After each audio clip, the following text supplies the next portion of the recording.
My name is Michael Strumsky, and this is my podcast, People More Interesting Than Me.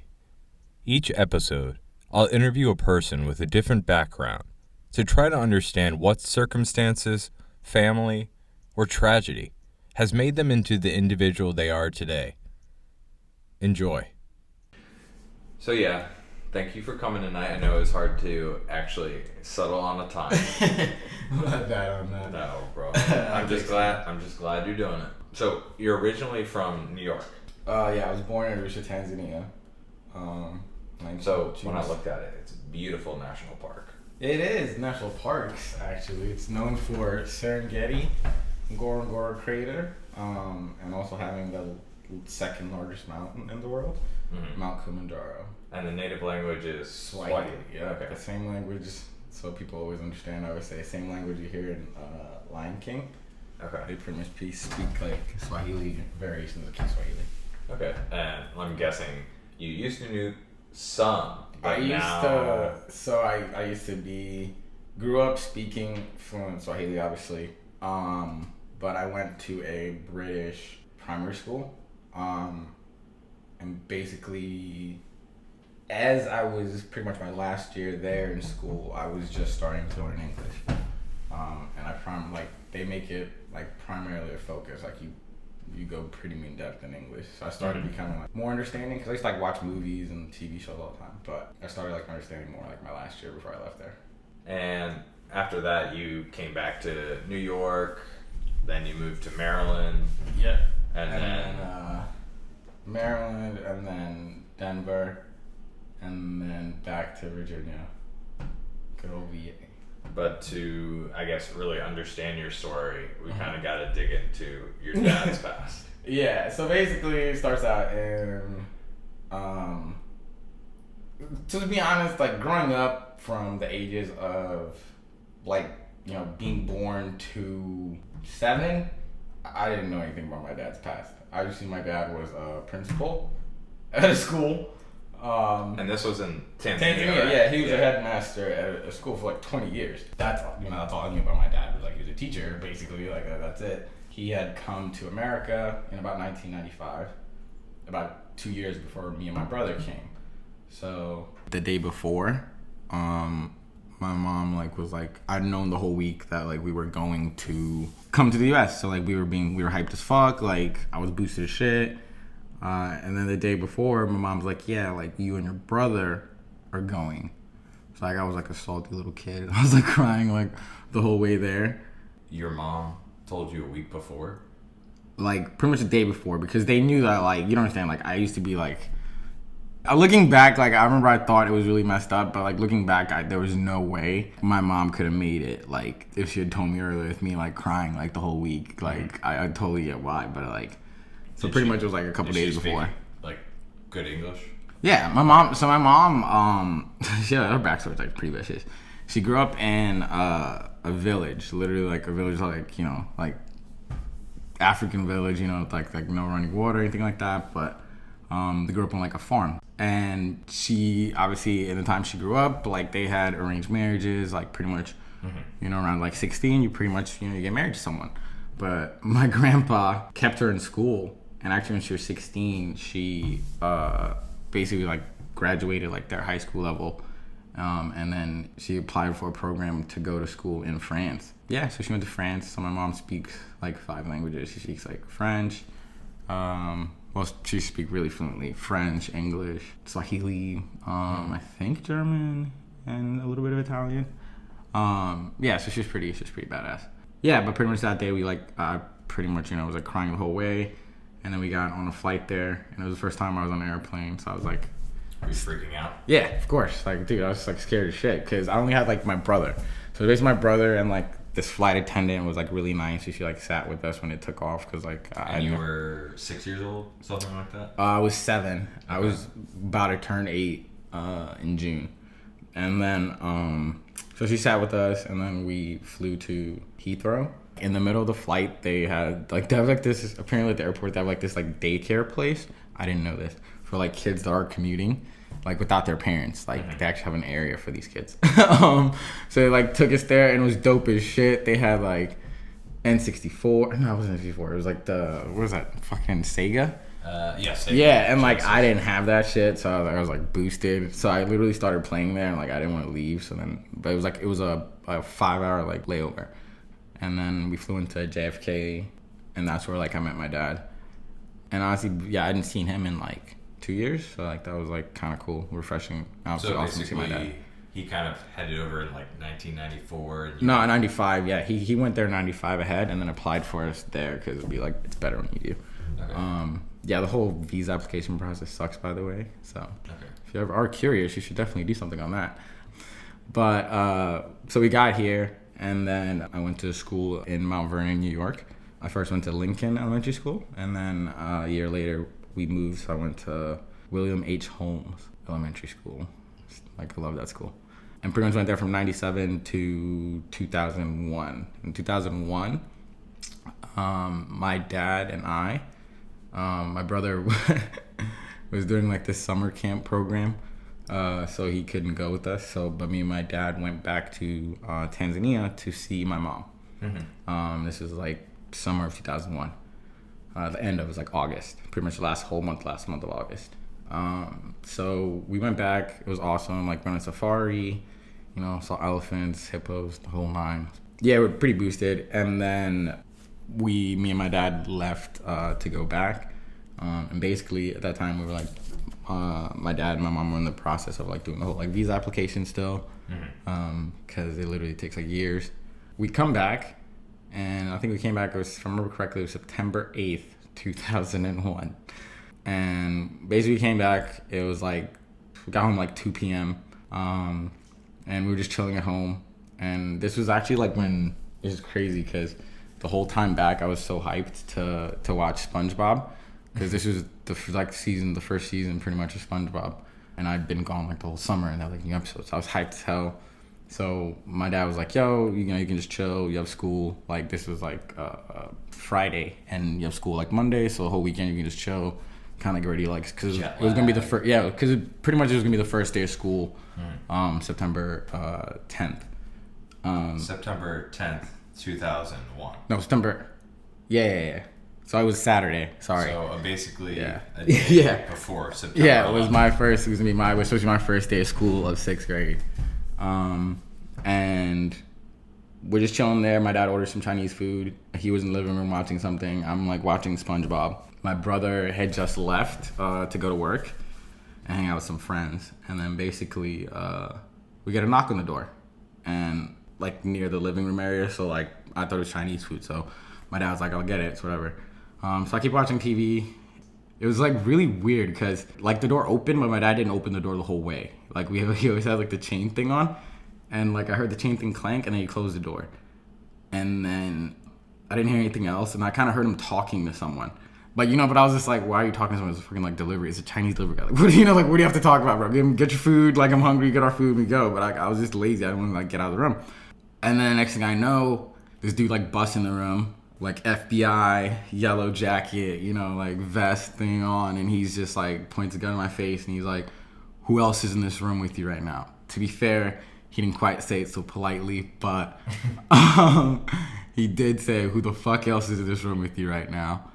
And then I said no one, and he was just like, there was someone else who lives here.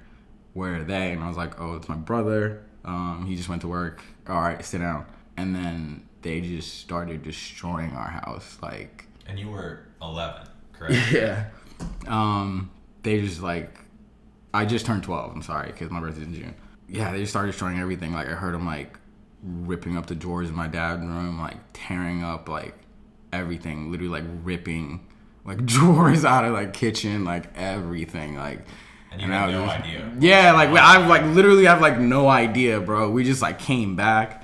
I was like, we just came back, and to be honest, at this point, my dad had told me about his past. Mm-hmm. So I kind of knew why, but I also didn't understand why, because the statute of limitations for his crime here in the U.S. had expired, or ended. Basically, it was like it was over, so they couldn't be prosecuted on like his crimes committed in the 1970s here.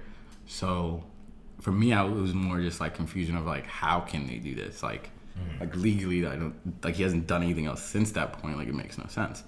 And then that's when they like kind of stopped ripping stuff up. And then literally at the time, like when it was peak of them going through everything, it was like literally like 30 of them in there in our like little 2-bedroom apartment. And then they stopped, and then they let me talk to my dad for like a couple minutes basically. And he just told me basically why they were doing it. And he said it wasn't like, because they had FBI stuff on, so he was like, I know what you see, but that's not why. It's because of like what happened in Canada, like the hijacking in Canada. Then I was like, okay. He just told me, just get through it and you'll be there with your brother. And yeah, and that was kind of like the last thing I said to him for a bit. So what was that like, I guess, that night? They took him, and then there was like these 2 FBI agents that stayed, one lady and one guy.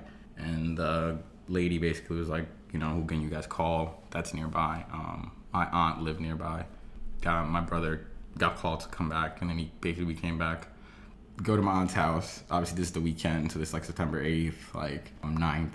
And then Monday, September 10th, I'm staying at my aunt's house, and it was gonna be my first day of school. So I'm in the Bronx right now, but like basically we lived in Mount Vernon, and I went to school in Mount Vernon. So that morning I get up, we're gonna my brother's gonna take a cab, drop me off, and then go to his high school. He went to Mount Vernon High School. And it was weird because like my family was being so weird to me. Like I woke up and like there was no TV on. Like I was like, can I watch like Sports Center or something? And they was like, nah, you gotta get ready for school. Like you gotta get ready for school. Like you have to just go. Like you can't like, I don't know, just cause like I was like the paper wasn't around, which like wasn't weird. It was kind of weird. I was like, okay, whatever. So I used to get to school, and I'm about to get out, and then my brother's like, yo, just so you know, Dad was in the paper today. I was like, what? And he was like, yeah. So, like what happened to him kind of like came out. So just like, just keep your head down and like just make it through today, and then we'll talk about it later. And then I walk in, and like it was so weird because like every teacher's like staring at me. Like my one friend just came up to me and like started like hugging me, and I'm just like, oh, like they know. But I'm like, how did they know? Because I'm like a 12-year-old kid. I didn't like possibly grasp that like this was actually big news. Like, cause I'm just like, what? Like, why did like how did you know? Like you weren't there. Like nobody saw it. And then my principal pretty much comes up to me and he's like, hey, like I need to have a talk with you. And I was like, okay, like what's going on? And then he basically pulls me in his office. He closes the door. And then he's like, sit down. I'm like, I sit down. And then he pulls out the New York Post. He had that in the New York Times, but he just pulled out the New York Post to show me. And the front page of the New York Post was like a huge picture of my dad, like the mugshot of my dad. And he was like, and I guess he could tell by my reaction that I hadn't seen it, because like he assumed that I hadn't seen it. And he was like, oh, you didn't know? And I was like, nah, like I didn't see the paper about it. And he was like, yeah. And he's like, so how are you doing? He was honestly like really awesome in that moment looking back, because exactly like an educator is really cool. He just kind of told me if I need anything that day, like I could always reach out and we can always be there. So then yeah, and then like today, like I just kept my head down. People kept asking, and I was just like, I don't feel like talking about it. And then I went to school the next day, went to sleep the next day. And then I woke up and I went to school. And obviously the next day was September 11th. So fast forward a couple months later, before I moved, basically my dad got transferred to Canada for like, that's where he was going to be charged. So he got extradited to there. And then he was going to be having his trial in the spring of 2002. And then, so I moved to Maryland, Silver Spring, in pretty much the October of 2001, like right before, like a couple weeks before Halloween. Mm-hmm. And then I started school at Briggs Cheney Middle School. And that's what you stayed with your aunt and uncle, right? Uh-huh, yeah, okay. In Silver Spring. How was it like, I guess, you moved completely out of New York to Maryland? Yeah, 100%, and, like a 3-month... Did you try to even explain this to people? So that was the hardest part of when I first moved down here. Was because obviously when you move, everyone wants to find what the fuck, like who are you? Like I want to know the new exactly kid. Like what's up with the new kid? The funniest story is how I met one of my really good friends on the bus. I used to my good friend Jonas. I kind of started to get to know him. And then there was one day where we got off the bus. This was like if I remember correctly, it was like November, and he. Honestly, Jonas, looking back, was like very blunt and straightforward, and like everyone else normally just took the, like vague answers I would give about like why I moved from New York. Cause like literally the time it was like a month after September 11th, people were like, oh, like why'd you move from New York? Like a lot of people thought, I think that it had something to do with September 11th. So I feel like a lot of people didn't ask because it was like a month after. I was just like, yeah, I'm from New York. Like, not gonna talk about why. And like, so I feel like that honestly kind of helped a little bit with like just blending in, not messed up way. Yeah, like people was like, okay, you're from New York, whatever. But he just like blatantly would ask. And then there was one day he was just like, I just don't like, I feel like you're always lying to me about. He called me out. He straight up was like, you're always lying to me about like why you moved here.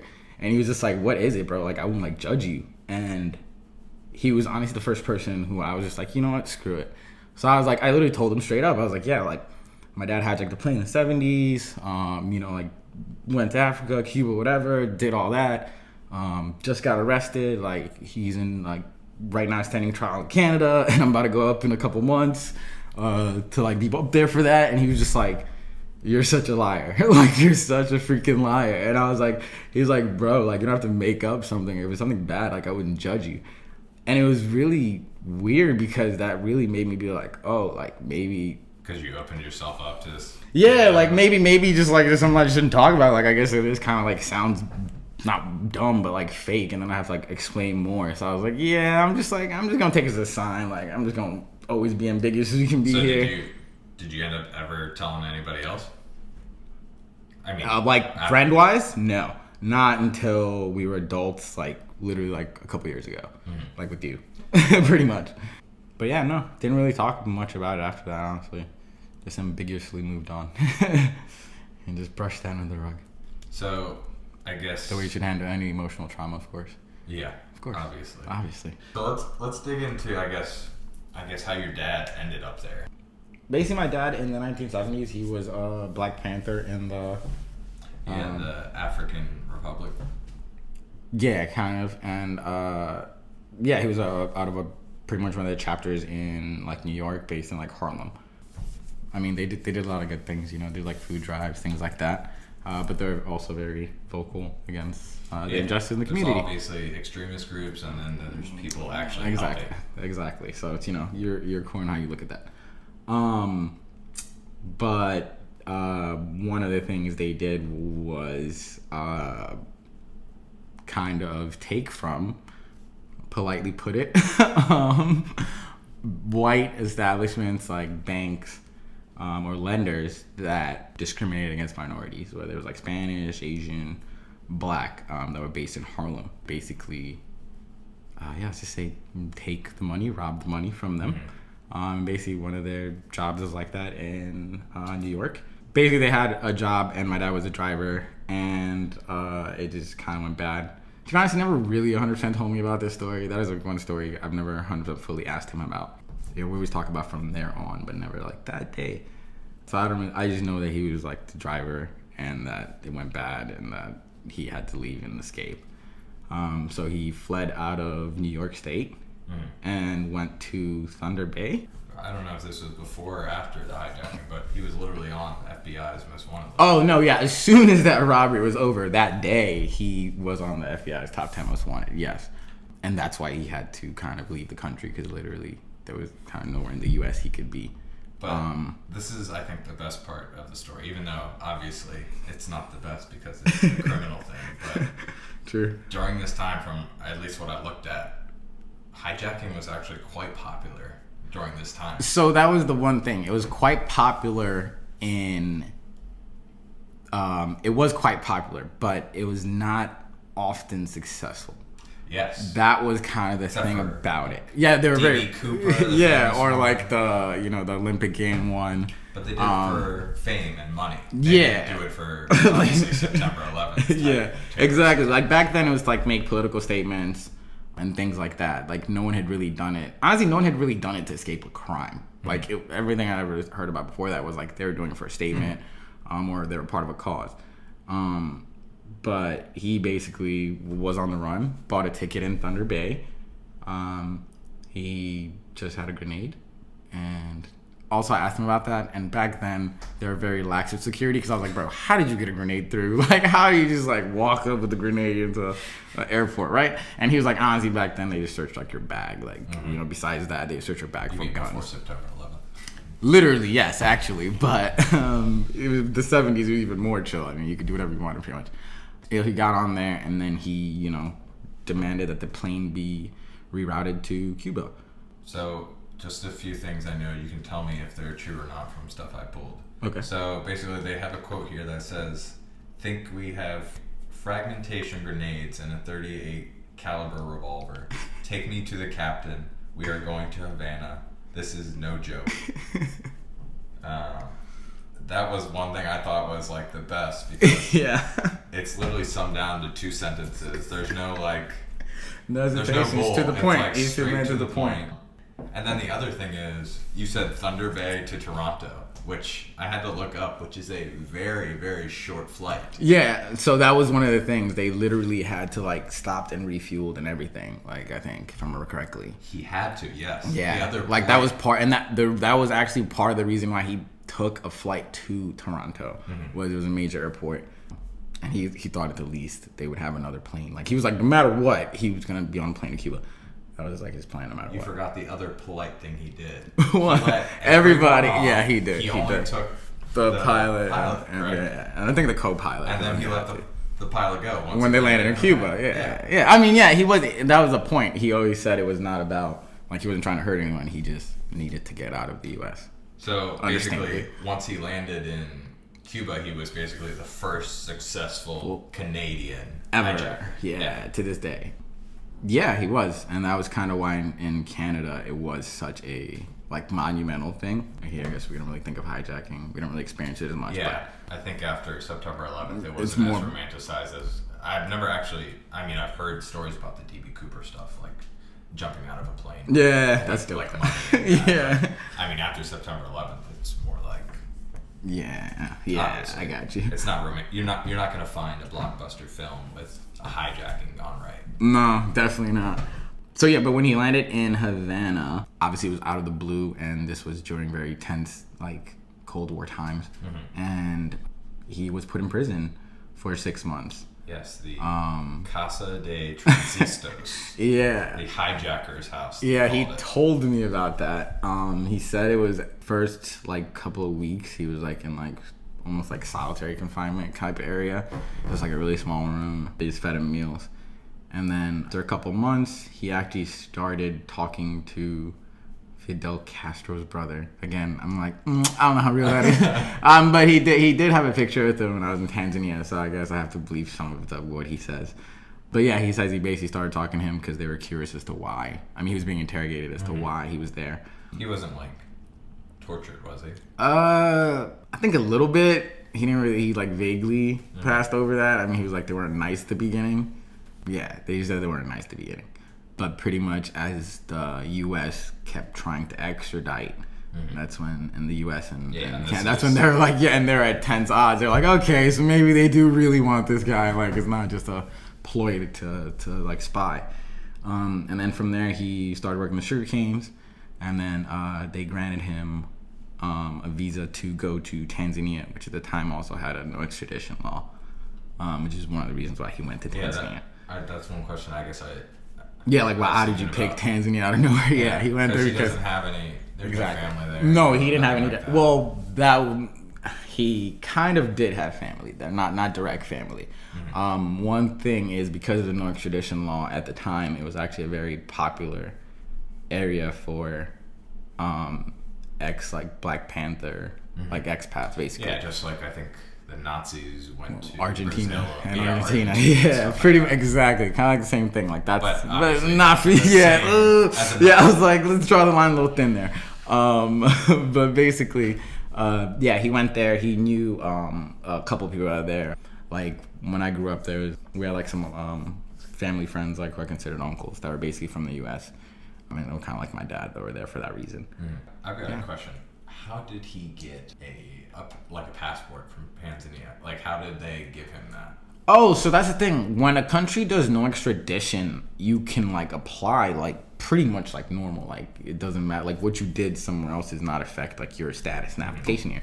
So Cuba, like he became a Cuban citizen at the time he was there, and they basically allowed him to apply from like as a Cuban citizen to Tanzania. So basically, no, I'm sorry, he wasn't technically a Cuban citizen, but they gave him like a visa green card, and then from there he could like because he was kept his American citizen. Because this was back in the day when we didn't really have network computers. Yeah, so like they were. It's not honestly. After the year's over, I doubt they even knew. It's not like I doubt the U.S. was keeping track of him at that point to where after he left Cuba, they would even was be like 10 or 15 yeah, years, at that point he stayed there for a minute.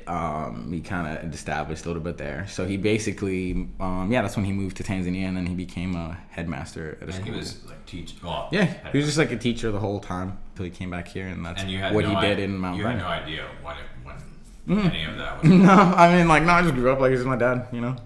Did he ever tell your mom or anything like that? Yeah, I mean, that my mom always knew, and like my brother knew because he was older. Like he was just like I was just too young to really understand. I mean, it was a lot to tell like a 4-year-old, 3-year-old kid. Just Tanzania, you don't even. Yeah, there was no. Yeah, there was no need. Yeah, I wouldn't even like grasp that. that. Probably from TV or some TV shows you're watching. And that was one of the things. In '95, my dad went to America. He started sending us back stuff. So that's when I really started getting like exposed to like American culture. Like started watching movies, like American movies. Started wearing American clothes. It was kind of dope. So in 2001, that's when I guess this Canadian detective started stumbling upon looking at cold cases. Basically, what had happened was in their area, they wanted to increase their closing rate. Basically, that's from what I was told. Seen The Wire. What I was told from literally my dad's lawyer was they wanted to increase it, so they basically put a task force on cold cases, 30 years or more, and they just like added extra funding to it apparently. And basically, the guy just got a case with my dad's name, and he just Googled my dad's name. And because my dad never changed his name and was in schools, his name was, he had like award recognitions, like ceremonies he had gone to, so his name was like pretty easy to find his name in his picture.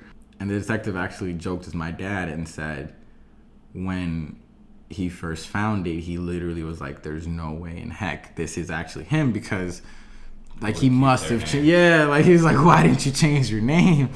But I always asked my dad about that too, and basically the reason why he didn't is because in the U.S. he had passed extradition. He never really thought about. Yeah, if he passed that, why would they catch him now? And another crazy thing is in Canada there were no laws on hijacking. Like they never. Yeah, I mean, so at they're like so polite. So basically, they didn't even establish hijacking laws. So I guess my dad never really thought they could do anything with that.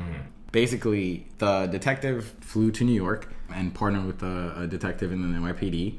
And basically, they showed up to my dad's school with a picture of one of his students that had gone missing a couple weeks earlier. Man, that's kind of rough. They don't mention that part. That's how they did it. And they basically asked him to, they handed him the picture and they were like, hey, can you please identify this for us? And that's where they got the fingerprint because there was a fingerprint they got from the plane. I think it was maybe we need to know if it was Sprite or ginger ale. It says ginger ale. Yeah. But. And basically that confirmed it. And then that's when they were... The funny thing was this was in like July when he identified the girl, right? Yeah. And basically that sparked like this whole like task force from like Canadian forces and the FBI here. And they wanted to pick my dad up in August. They loafed and never saw that he had bought a plane for me and him to go to Tanzania. So they actually didn't know that he was leaving the country. So when me and my dad left, they literally thought he had like somehow they thought he figured it out, and they're just like, how did he know? Like there's no way he could have known. That's fun. That's not even so that's why when we came back they were like literally waiting. It was like they picked him up like 2 hours after we got home because they were like there's like we have no chance, we can't wait a day, like we have to do it now. And you think he was just visiting your mom? He wasn't? No, he was visiting my mom. He had no idea. Like I was with him, like he had no idea. That actually explains his next quote, where I saw a couple sources where it said basically when they knocked on the door, he said, "What took you so long? I've been waiting for the knock on the door for 7 years."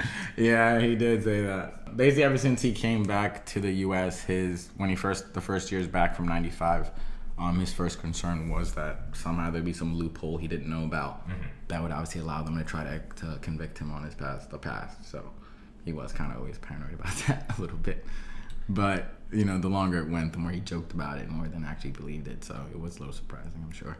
It says right here it was 3 days before September 11th. Yeah. So basically, once it broke, would you say, I looked at what the sentence was, and it was 5 years he got in Canada, which was pushed down to only a year and 10 months. Yeah. So, in April, I flew up for my dad's trial, and I was there for this whole part. And you were in 8th grade-ish? Mm-hmm. Okay. Exactly, yep. When I flew up there, it was like a big deal up there at the time, though. That was the thing I was not ready for. Reporters, everything, and I was like, oh, I thought this would be like a chill joint. You walk in a room and we just dip out. But no, it was on TV. People trying to interview you. Not me, but my uncle and my brother were getting questioned all the time, but it was no comment. And the reason why it was reduced down from that was basically the argument that was used by my dad's lawyer, which is kind of justified, was there was no law against the crime. And basically since that time, Crazy. there was no law technically against it. So it was how can you set a stricter punishment? So they basically reduced it. They used the lowest level of hijacking they had in Canada at the time as a comparison. And it was almost aggravated, bringing an aggravated weapon was kind of more what it was. It was more almost an assault charge. That's what they could technically, the closest they could pin it to. And that was reduced even more because since then, my dad was just a teacher. He literally hadn't done anything else. Yeah. So they were honestly, it's been years. You've changed your life. There's really no purpose in us harshly punishing you. Didn't they catch him from an article on him helping out Yeah. My dad was part of 100 Black Men, this organization in Harlem. That did food drives, mentored kids. So he was literally in the paper a lot, but it was always for And events. then the other thing what we touched upon earlier is it was obviously he was escaping another crime, but there was nobody harmed. That was the point why they could only almost get aggravated assault on it, because he didn't really, not aggravated assault, almost just having a weapon when you're not supposed to, because physically he didn't assault anyone. Did they actually see it though? So my dad actually said he never had a gun. That he just said that. He told me he just had a grenade. That's what I was told. I think he apparently was lying about having the gun, but he needed to, make it a little more scary.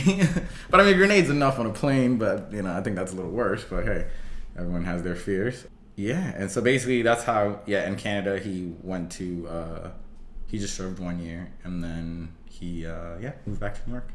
How was that? New York. How was that for you? After, let's say, 8th grade, I visited him when he was up there twice. It was interesting. It was my first time in Canada, so that was kind of cool. Honestly, at the point, I had to, I didn't. There was nothing else I could really, it's you're just, what else can you do? It was cool. It was awesome seeing him. He was always in pretty good spirits because it was more it is a Canadian prison. Yeah, to be honest, he went to a prison for old people, because at the time he was 50, almost 60, he was old as shit. Yeah, it was an old people's prison. He had a little stove. It was almost a little camp, kitchenette. Yeah, it was a little camp basically, and he was fine. Obviously not doing great, but he made it through. Visiting him was hard, obviously, but it was just good to see that it wasn't worse. So because that was my biggest fear, obviously, leading up, was there wasn't really a law, and because his case was really public, they were kind of trying to at first be kind of very harsh with what they could get away with. So we were always kind of worried. So it was good to see that it turned out differently. I don't know. I feel I would be stubborn when I would go visit him, but also I guess I would imagine that I would be missing. I wasn't. Severely. It was honestly hard to be resentful at him. When it first happened, I truthfully was not angry, but almost. When I found out how it happened, I kind of was mad a little bit for my dad for never changing his name. I just didn't understand that. I really just didn't get that. I was bro, all you have to do is change your name. That's all you had to do. And he didn't, so. And he was always a great dad to me. was always acting really nice to everyone, so I couldn't really, it's not like he was the kind of person where I was like, you deserved it or you did anything wrong to me. It was just like, I wasn't even born. It was like almost 20 years before I was born, so like, I don't know, I just looked at it more as, I just have to be with my family. Because it hit my family, honestly, I kind of didn't process it fully, so I was more there for my family because it hit, some of them it hit a little more than me. Because, I mean, obviously your brothers were displaced. You went to brand new schools. Yeah. And your aunt and uncle had to take care of 2 children. Yeah, I mean, yeah, a lot of people's lives were changed very drastically and very quickly. So yeah, that was a lot to take on, and that was one thing I do love my family for. I had a pretty supportive and honestly stable life, all things considered. So. But I mean, yeah, your aunt and uncle must be amazing. I mean, that they took you two in just like that. Yeah, my uncle was he was a funny dude. He's actually my dad and my uncle are twins, identical twins. So it was always funny when he first started coming up to school to take me back to Maryland. The first time he walked in, everyone thought he was my dad, and they were just like, what the heck? Like, what the heck? Like, how is he here? And then he was like, no, I'm like his brother. And they're like, oh. Because it's funny because the principal, I told you about my principal, when he first saw him, like, he obviously went in the office with him. Yeah. And then the first thing he said to him was like, wow, like, you know, like, my dad isn't bald. Like, he has like a really full set of hair, but my uncle was kind of balding in the back. And then, so my principal was kind of ham. He went, oh man, like, I see the stress is getting to you, but you're still looking good though, based on my uncle. And I was like, well, I remember as a kid, I was like, yeah, that's kind of messed up. Like, I was like, that's funny, but I don't think you're supposed to say that. And my uncle just brushed it off and was like, no, like, I'm his brother. And he was like, oh, yeah, that makes more sense. And I was just like, what? Oh, man. But yeah, it was like a hilarious moment when he used to come pick me up. Because he had to, like, you know, we had to transfer schools and everything. Did he have any issues with that? I mean, you're in Maryland and he's in New York. I mean, like him looking like your dad, obviously with the hair. No. I mean, they would call when I first moved to Maryland. They would, reporters would frequently call, and I would just mess with them. I would pick up the phone, like, use accents, or just be like, who are you calling for? And just, like, keep saying who, and, like, they would get so frustrated. Yeah, because, like, basically, I just wasn't, you know, we just didn't talk about it. Like, you know, there was no need. It was, like, at the time during the trial, there was a lot of people that called, but... Mm-hmm. That was the only thing, really. We never really dealt with it, like, in Maryland, really, after that. Besides that, and once the trial ended, everything became more chill. So how are, I guess, you and your dad now? Oh, we're good. My dad lives in New York still. He's the same. He volunteers at a jail, like some youth kids in there. I don't know. He's still himself. That's nice. Just trying to help kids. That's really all he ever really did.